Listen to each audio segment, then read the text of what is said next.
Hi, this is Mel from Awesome Life 101. So glad you're here with us to talk about haters and naysayers and how to keep them from negatively impacting your awesome life. So the first thing I want to talk about is the brain structure. And there's a part of the brain that's often referred to as the reptilian brain. And its function is self-preservation, keeping us safe. And so when some kind of stimulus comes in through our five senses, eyes, ears, nose, mouth, touch, right? When any kind of stimulus comes in, it gets run through this filter right away, like, am I safe? And it triggers the fight or flight response. If there's any sense that you're not safe, that fight or flight response turns on right away. So it's important to be aware of that in yourself and in others. So most people prefer to live life in their comfort zone. Believe it or not, most people want to avoid discomfort. They're afraid of discomfort. But if you have a big, audacious goal, you're ready to grow and expand and evolve, then it's time to start seeking discomfort and embracing discomfort.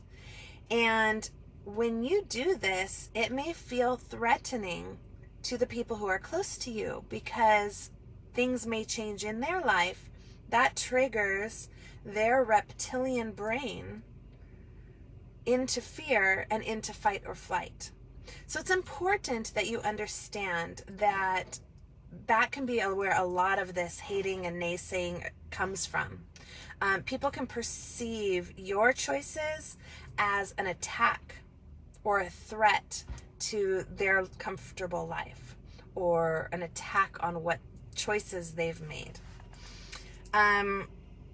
So the one thing out of everything, the one thing that I want you to take away from this call is that you are 100% responsible for creating the life that you want.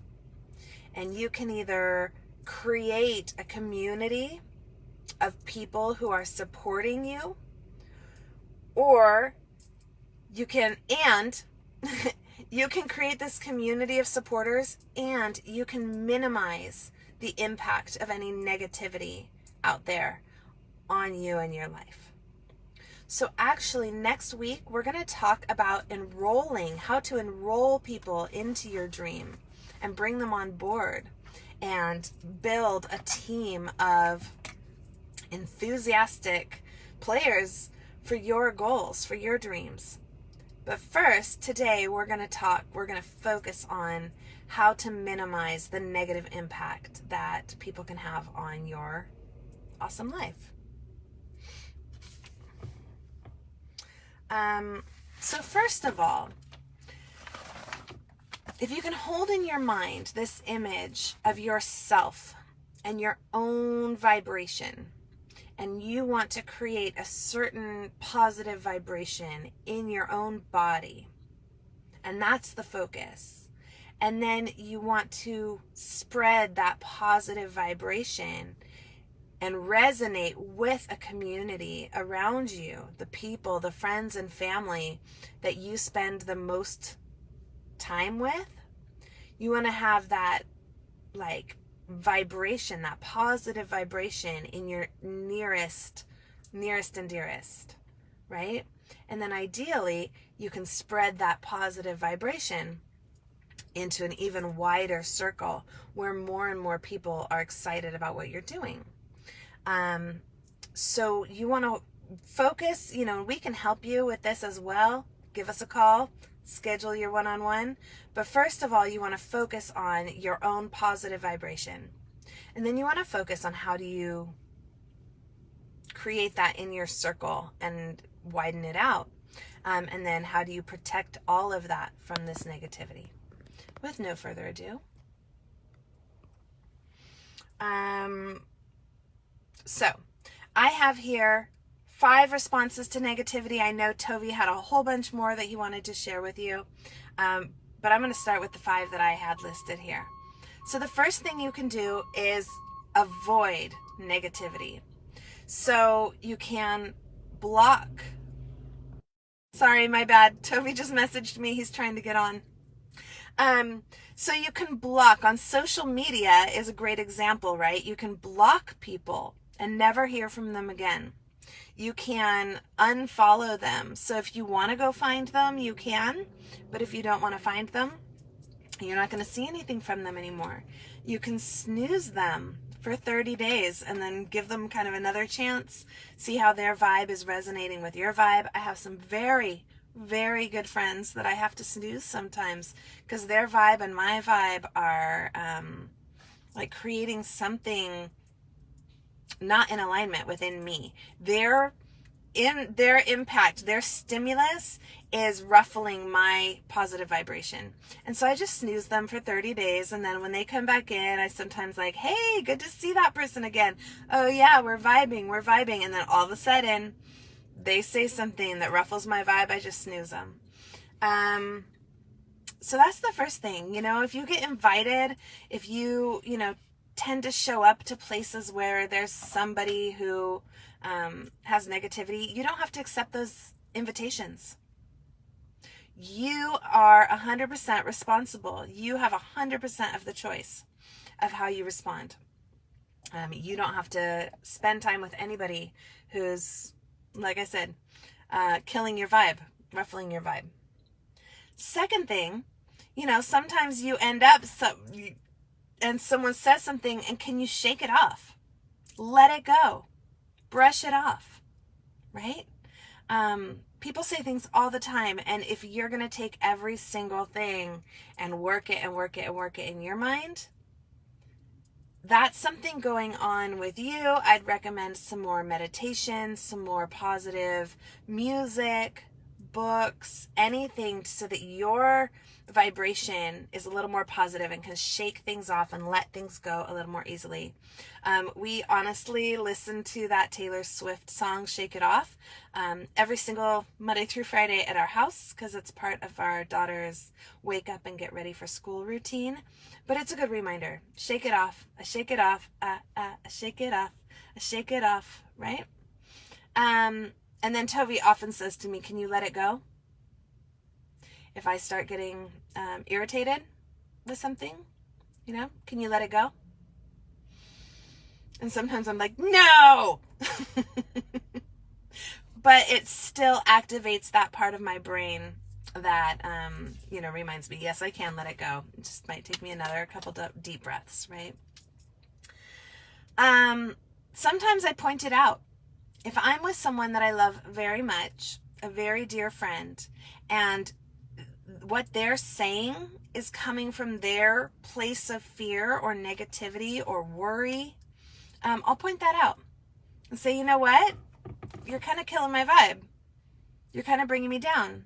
You're kind of shooting holes in my dreams.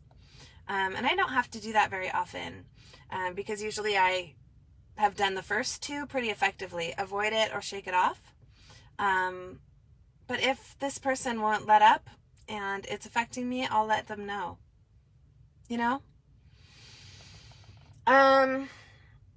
Use it as fuel. I have a great example for this one. Use it as fuel. So I'm trying to keep people's anonymity here, but I was hanging out with some people and someone said to their child, maybe an 8 or 10-year-old child, and they said, content creator is not a career. And I took it personally, and this person doesn't know what I do, and they don't know that they just offended me. And I took it home and I worked it and I thought about this thing. It kept coming to my mind. Content creator is not a career. And she's trying to kill her kid's dream, for one thing. And I didn't speak up in the moment, but I've been thinking about it and I've been using it as fuel to become all the more powerful, all the more successful, and show all the little kids that this is a great career path. And, it's really inspired me. So if you have someone out there who's telling you what you're trying to do is impossible or unreasonable, and it is your dream and it's your passion and your purpose, use it as fuel, right? Prove them wrong. Have fun.